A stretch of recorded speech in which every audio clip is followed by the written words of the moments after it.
Tagad mēs parādīsim jums, kā strādāt ar šo aparātu. Aparātas nosaukums FRP810i. Vispirmais pieslēdziet savu aparātu pie elektrības. Šeit ir tāda poga. Jums vajag uz augšu. On. Kad šeit viss ir izdarīts, jūs varat ieslēgt savu aparātu.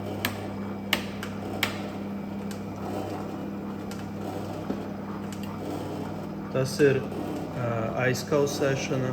Ja jums nevajag kausēt, tad vienkārši šo pogu izslēdzam. Tas ir fans un tas ir printeris. Kā izmantot printeri, es pateikšu jums bišķiņ vēlāk.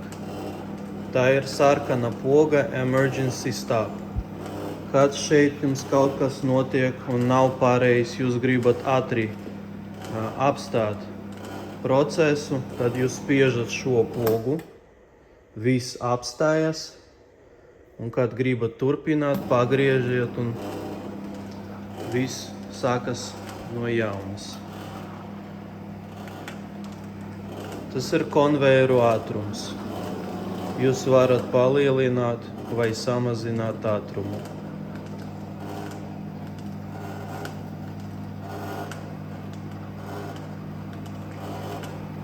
Šeit notiek kausēšana, šeit ir fans un šeit notiek apdruka.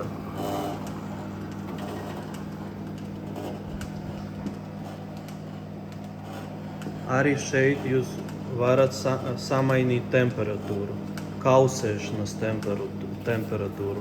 Atkarība no maisiņa, no plēves, jums vajag atrast jūsu optimālo temperatūru. Kausēšana sākas no 100 grādiem, un jums vajag vēlreiz atkārtošu atrast savu optimālo. Vidēji klienti sāk no 150 un tad palielina, kamēr viņiem nav rezultātu, kuru vajag. Tagad būs video instrukcija, kā mums mainīt kartridžu printeram. Kad mēs mainām kartridžu, mums vajag pārliecināties, ka konvejers nestrādā un printeris ir izslēgts. Kad tas ir izdarīts, mums vajag atvērt mašīnu šeit. Paņemt jaunu kartridžu, pārliecināties, ka viņš ir tīrs, nekur nav netīrumus. Šeit mums ir speciāla vieta, kur mēs liekam kartridžu. Mēs liekam iekšā un spiežam. Gaidam 2 klikšus, 1 un 2. Tas ir ļoti svarīgi.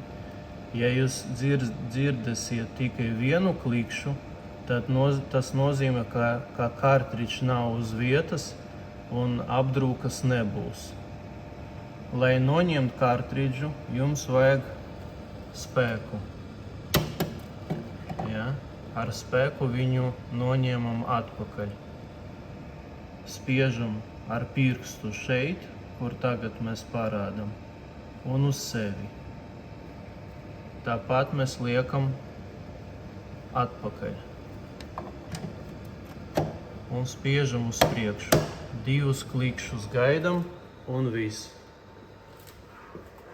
Tālāk mēs liekam atpakaļ šo sienu. Šāda veida. Un tagad mēs varam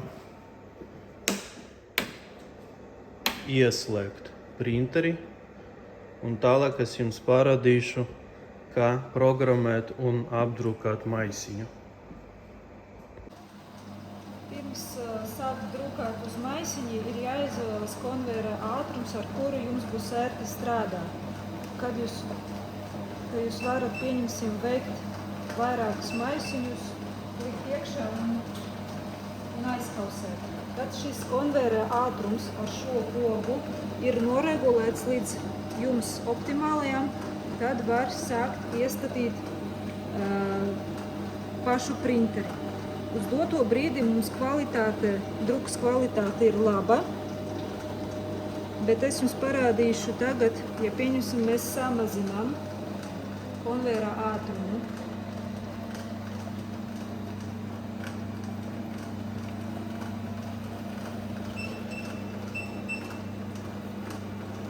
Redzat, sākumā mums bija šāds, un tagad ir šāds formāts.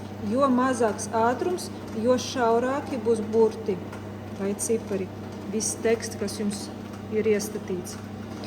Ja mēs tomēr vēlamies strādāt ar šo konvejera ātrumu, bet vēlamies, lai mums tas teksts būtu šāds, tad mums jānoregulē printeris. Mums jāiet iekšā šajos uzstādījumos. Vispirms ir jāizslēdz printeris un jāiet iekšā uzstādījumos. Un šeit mēs varam redzēt ātrumu. Tātad, ja mēs vēlamies, lai viņš samaina savu drukas kvalitāti, tad mēs varam palielināt. Nevajag palielināt uzreiz uz lieliem cipariem, sākam ar kaut ko mazāku un mēģinam.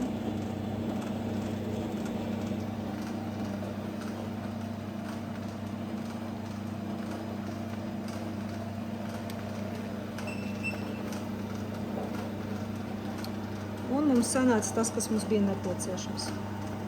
Sanāk tā, ja ļoti īsi. Printeris nezin, ar kādu ātrumu jūs strādājat. Viņš nedraudzē ar konvejeru. Konvejers strādā pats, printeris strādā pats. Pirmais, jums vajag atrast to ātrumu, ar kuru jums ērti kausēt maisiņus, kad jūs paspējat maisiņu ielikt mierīgi iekšā, un tikai tad mums vajag atrast pareizus uzstādījumus printera, lai apdrukas kvalitāte jūs apmierina. Arī var samainīt apdrukas vietu. To arī var izdarīt šeit. Ja? Šeit mēs ņemam šos ciparus un liekam kaut kur cita vieta. Pēc tam saglabājam. Spiežam saglabāt, un tagad apdruka būs pavisam cita vieta. Kad jūs saņēmat šo aparātu, mums uz vietas rekur, ja? Tagad apdruka ir pa centru. Mums uz vietas arī ir viens aparāts. Ja jums ir kaut kādi jautājumi, jums vajag uztaisīt video un nosūtīt mums šo video uz WhatsApp. Mēs jums atbildēsim arī ar video, parādīsim, kur vajag spiest un kā var jūsu jautājumu noregulēt. Video instrukcija, kā var mainīt printera uzstādījumus. Pirmais mēs vēlamies vienkārši samainīt to, kas šeit ir ierakstīts. Tad mums ir jāspiež uz zaļo pogu, un šeit parādās visi iepriekš saglabātie dokumenti, kādus esam veidojuši. Tātad šeit var izvēlēties apskatīt, kas bija. Šeit, pieņemsim, mēs gribam samainīt datumu, tad spiežam zilo pogu rediģēt. Šo mēs izdzēšam ārā, un šeit ir kalendārs. Ar kalendāru var vienkārši ielikt šodienas datumu.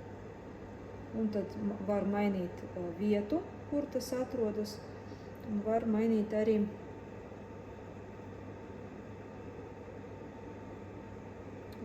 lielumu. Tas notiek ļoti līdzīgi, kā jūs strādājat savā telefonā. Ja? Tas ir touchscreen, jūs ar roku visu šeit maināt. Ja? Vienkārši vajag kaut kādu laiku, lai jūs varētu saprast, cik sensors ir jūtīgs. Nu, paspēlējieties ar šo ekrānu, un tad jūs pēc kādiem 5 minūtēm jau zināsiet, kā viņš reaģē uz jūsu roku. Šeit var likt arī tekstus, var likt kaut kādas bildes, svītru kodus, QR kodus, tad var likt numurus, lai viņš skaita tos numurus pēc kārtas un visādus elementus, kas šeit ir pieejami. Kad tas ir izdarīts, mēs spiežam šeit izvēlne un tad saglabāt.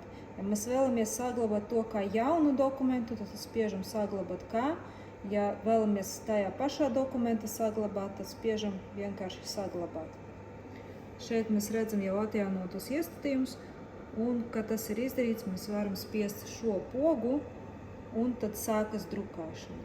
Ja kādā gadījumā jūs maisiņā